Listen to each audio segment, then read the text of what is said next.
Ayan, magandang hapon mga idol. Dito na naman tayo sa bukid, buhay probinsya mga idol. Ngayon magtatabas muna ako. Panonoorin nyo na lang ako muna. Magtatabas ako ng mga damo para malinis to.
So mga idol, ito nakakapagod din.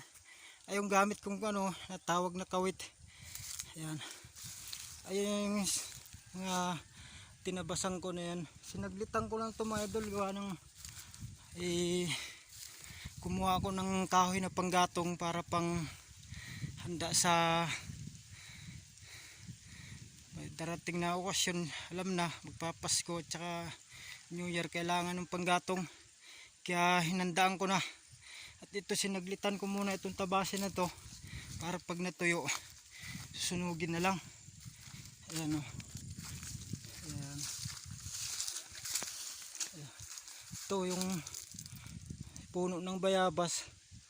Hindi ko puputuli yan kasi nakakain ng bunga niyan eh. Ito malunggay oh.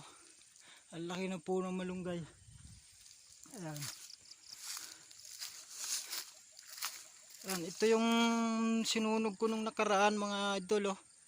Ayan oh. tabasan na lang. Tapos pag pwede nang araruhin at tataniman. Ayan, hanggang doon yan mga idol sa may gubat na yan. Ito yung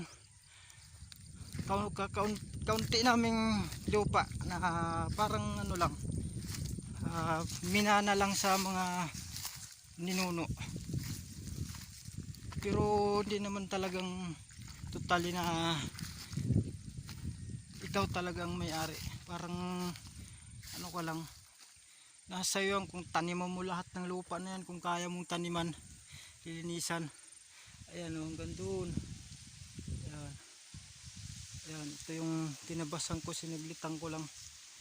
Kaya na rin, ang kati na ng balat ko. Walang long sleeve na nasuot. Kaya kumate. Ganito talaga ang buhay probinsya mga idol. Kaya siguro hanggang dito na lang yung aking pagbablog, at maraming salamat sa mga supporter dyan. At alam nyo na mga buhay probinsyano, mga probinsyano dyan, pa-support naman, like and share, follow sa Facebook page ko, sa YouTube channel ko, Rans Vlog Arupo po ang aking page. Hanggang dito na lang po, maraming salamat, at ako'y iuwi muna at parang nagugutom na. Wala pang tanghalian mga idol. Ayan, maraming salamat.